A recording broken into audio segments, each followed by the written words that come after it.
Jadi yang saya alami ini ya, yang saya alami, apa saya menyebutkan itu ya, ciri-cirinya dahulu ya, ciri-ciri 8 ciri seorang introvert jatuh cinta itu bagaimana gitu ya. Oke.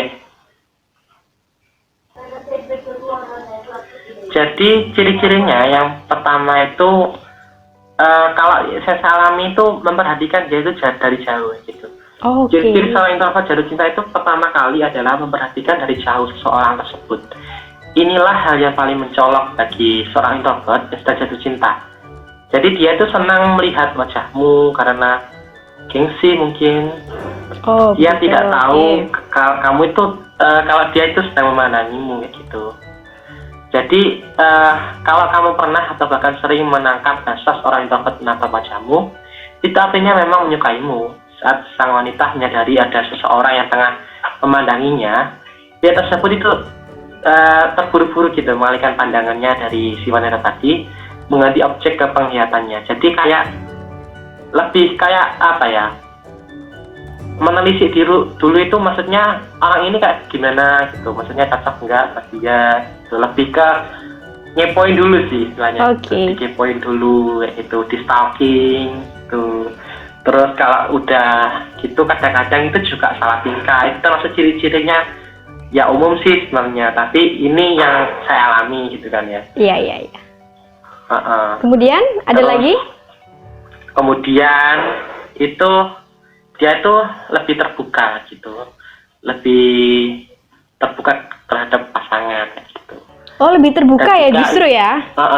Dan juga itu sering tertawa saat di dekat dia gitu, kayak nggak ada apa-apa ketawa gitu.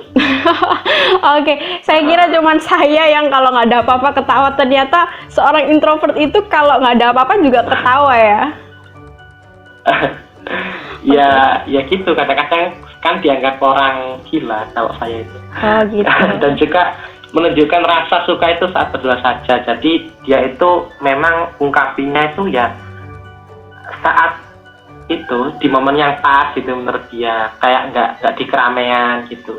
Jadi memang benar-benar ungkapinya itu tidak terduga dan saat ya bukan sepi juga sih, saat momen yang pas gitu menurut saya gitu. Oke. Luar biasa sekali ya, unik ya kalau beda ya. Beda dengan orang ekstrovert. Mungkin saya kurang tahu orang ekstrovert itu seperti apa dalam proses mencintai. Ini saya baru tahu kalau orang introvert itu proses mencintainya seperti ini, diam-diam dari jauh. Kalau saya mungkin ya setuju sih dengan apa yang dikatakan oleh saudara Amar ini. Kemudian pertanyaan selanjutnya, siapa sih motivator terbaik dalam hidup saudara Amar sehingga bisa berkembang sampai seperti saat ini gitu? Baik, kalau tentang motivasi hidup ya, motivasi hidup saya yang paling besar itu dari orang tua sih menurut saya. Jadi orang tua itu selalu memberikan support gitu, motivasi dan juga dorongan tertentu gitu juga ya. Karena kalau yang kita ketahui memang guru pertama itu kita adalah orang tua. Jadi semenjak kita kecil pun itu bersama orang tua, sebelum kita mengenal teman, sebelum kita mengenal semuanya itu tentu saja kita dibimbing oleh orang tua dahulu. Berarti terus kalau kedua sih memang dari sahabat ya, dari sahabat itu banyak memberikan pengalaman hidup dan juga cerita-cerita tentang kehidupan orang lain. Jadi kita itu mempelajari hidup itu tidak tentang, maksudnya yang kita anggap itu tidak yang enak-enak saja. Kita harus memandang itu juga ke bawah gitu. Luar biasa sekali orang tua ya, yang paling utama pokoknya orang tua. Mungkin ini akan menjadi pertanyaan terakhir dari saya, dan mungkin tidak hanya bukan pertanyaan saja, melainkan meminta saudara Amar untuk memberikan motivasi atau semangat kepada teman-teman yang memiliki kepribadian introvert untuk bisa berkembang dan berprestasi seperti saudara Amar ini? Motivasi apa sih yang bisa menguatkan dan bahkan membangkitkan semangat teman-teman yang introvert? Silakan. Sebenarnya introvert itu bisa dirubah kok. Jadi saya anggapnya saya itu sekarang udah ambivert. Jadi saya di suatu lingkungan itu bisa jadi introvert dan juga extrovert gitu. Untuk yang motivasi yang saya berikan kepada teman-teman itu, yang pertama itu diamnya si introvert itu penuh dengan perhatian. Jadi pendiamnya menjadi salah satu image seorang introvert. Bisa dibilang sikap pendiam pada seorang introvert itu seakan-akan sudah menjadi ciri khas yang melekat pada diri seorang introvert. Hal ini disebabkan oleh karena adanya efek dominasi kerja pada sistem saraf, bukan dalam bentuk komunikasi verbal ataupun gerakan, akan tetapi di pikiran. Mereka sangat sensitif terhadap segala hal, bahkan hal-hal yang tidak penting sekalipun. Tak heran jika orang dengan kepribadian introvert ini dikatakan sebagai pemikir. Tak hanya itu, ketika ia sedang berinteraksi dengan orang lain, ia tidak benar-benar berkomunikasi dengan lawan bicaranya, melainkan sebagai pikirannya itu fokus pada lawan bicara itu sendiri. Inilah mengapa seorang introvert disebut juga sebagai pengamat dan pendengar yang baik. Ia akan lebih memilih untuk mendengarkan daripada berbicara, karena ketika ia berbicara, ia akan berhati-hati dalam berucap. Jadi yang pertama itu seorang introvert ini dianya itu penuh dengan perhatian, gitu intinya. Terus yang kedua itu dia itu juga segan tapi super hebat. Mengapa dikatakan segan tapi super hebat? Karena sebelum seorang introvert berinteraksi dengan orang lain, ia akan menganalisa dulu lawan bicaranya itu. Misalnya saja ya, menganalisa suasana hati lawan bicaranya, dilihat dari gaya bicaranya dan raut muka si lawan bicara. Apa menganalisa si sikap lawan bicara tersebut berdasarkan pada gerakan tubuh itu juga bisa. Bahkan seorang introvert dapat menganalisa lawan bicaranya dari hal-hal yang sangat detail, seperti gerakan bibir dan pandangan mata maksud saya. Yang ketiga itu introvert cenderung perfeksionis. Introvert juga identik dengan perfeksionis atau setidaknya mencoba untuk menjadi perfeksionis. Ketika seorang introvert tidak dapat mengungkapkan ide-ide kerennya, ia akan gagal mendapatkan image excellent. Dan ide keren hanya bisa mendapatkan dari bimbingan objektif yang kemudian nantinya dipresentasikan. Jadi sisi buruk seorang introvert ini dalam hal ini adalah mampu menceritakan diri sendiri dalam bentuk yang berbeda-beda menurut saya. Ketika sedang berinteraksi dengan lawan bicaranya, sehingga ia layak disebut sebagai tipikal orang pandai mengkamuflase kepribadiannya, dan hanya dialah yang paham benar akan karakter aslinya. Jadi karakter aslinya ini sangat susah sekali ditebak oleh orang lain.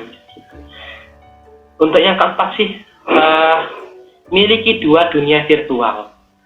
Pastinya pernah nggak sih terlintas di benak Anda itu tentang mereka para introvert, bagaimana mereka dapat menemukan kenyamanan tanpa adanya interaksi. Bahkan seringnya mereka terlihat mengasingkan diri ketika berada di tengah keramaian. Jadi di dunia mereka itu memiliki dunia yang tersimpan di dalam pikiran mereka. Dalam pikiran mereka itu terbentuk dua figur dalam saling berinteraksi untuk memikirkan, mempertimbangkan, dan memutuskan suatu. Bahkan hanya untuk sekedar menganalisis serta mengomentari suatu kondisi di dunia nyata. Hal inilah yang kemudian membentuk sikap-sikap aneh pada diri mereka. Meski begitu, tetap saja ini adalah sesuatu yang keren dan mekanisme seperti ini tidak dimiliki oleh para ekstrovert. Dan juga seorang introvert ini menurut saya, kelima itu cerdas dan penuh ide cemerlang. Dalam dunia imajinatif seorang introvert itu, dua figur tadi seakan berdebat, dan dua figur ini menggambarkan dua hal yang sungguh berbeda, seperti kepercayaan malaikat dan setan alias baik dan buruk. Hal ini yang kemudian memperkuat pikiran mereka, terutama ketika sedang memikirkan baik buruknya suatu hal. Itu tak heran jika si introvert terkenal cerdas dan mencetuskan ide-ide baru. Pada akhirnya mereka pun sampai pada diri logis yang kemudian memicu untuk dirinya itu mengakui kesalahannya, kemudian memaafkan dirinya sendiri, lalu mengambil kebenaran untuk selanjutnya diaplikasikan lagi ke dalam pikirannya. Dan juga yang terakhir itu performanya tenang. Jadi menurut saya, kesimpulan dari keenam apa yang saya sebutkan tadi, seorang introvert itu jangan terlalu menutup diri, kayak membelenggu dirinya itu ke dalam suatu dunianya tersendiri gitu ya, melainkan seorang introvert itu sekarang itu harus show up gitu, harus terbuka, bahkan menunjukkan bahwa saya ini bukan introvert sebenarnya kayak gitu. Dan juga kita sebagai mahasiswa kan dituntut untuk melakukan tridharma perguruan tinggi juga kan. Jadi menurut saya bukan waktunya kita kalau di lingkungan kampus itu kita introvert, tapi ada waktunya kita untuk diam sendiri itu juga butuh.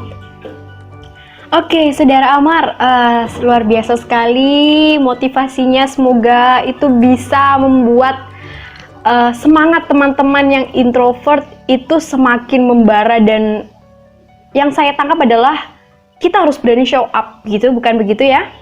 Iya. Nah, tidak hanya orang extrovert saja yang mampu show up dan punya kesempatan untuk show up, tetapi di sini ternyata dan sudah harus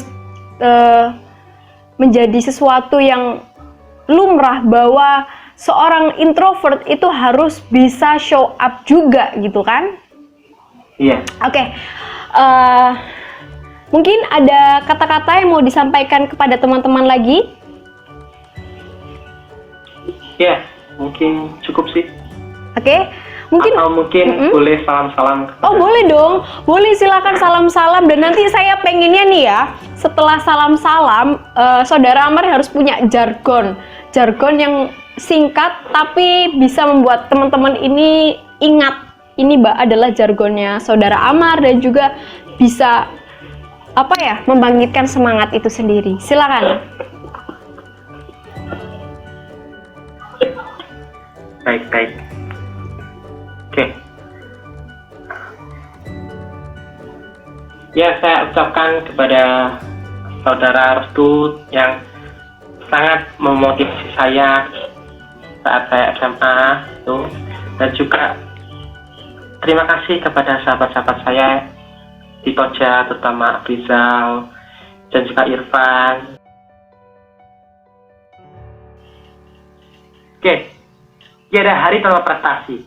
Pendidikan adalah jalan, bukan tujuan. Masa depanmu adalah apa yang kamu lakukan hari ini. Dan masa muda bukanlah waktu untuk berleha-leha. Saling menyapa, saling berbagi, saling mengajari. Masa depan yang baik dimulai dari kampus sekolah ini. Kampus ini adalah masa depanku. Carilah ilmu, pelajari dan bagikan. Belajar bersama, ayo, sukses bersama. Bodoh itu memang pilihan, tapi belajarlah. Jadilah manusia berguna, banggakan orang tua. Belajarlah dengan tekun demi masa depan yang bergemilang. Jadikan ilmu untuk memberi manfaat kepada orang lain. Ayo, raih mahasiswa yang berprestasi, dan jadilah mahasiswa itu yang berkarakter. Raih masa depan melalui pendidikan berkarakter. Unesa tetap jaya. Oke, terima kasih. Mungkin pasti semangat teman-teman yang nonton ini udah membara Saudara Amar mendengarkan motivasi dari Saudara Amar. Nah, saya berterima kasih sekali kepada Saudara Amar karena telah menyempatkan waktu untuk bisa berdiskusi ringan dengan saya. Saya ini seneng banget nih. Ternyata saya nggak pernah salah pilih narasumber begitu, Saudara Amar.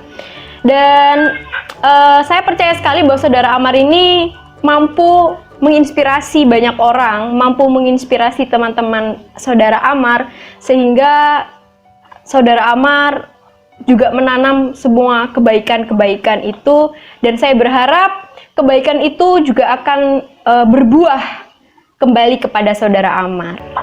Amin. Semoga doa baik kembali lagi yang mendoakan yang baik. Oke, baik Saudara Amar, cukup sekian diskusi kita kali ini, dan semoga teman-teman mampu mengambil manfaatnya dan juga pesan-pesan yang sudah Saudara Amar berikan. Saya Kenia Arvidiasari pamit undur diri. Wassalamualaikum warahmatullahi wabarakatuh. Wassalamualaikum warahmatullahi wabarakatuh. Terima kasih.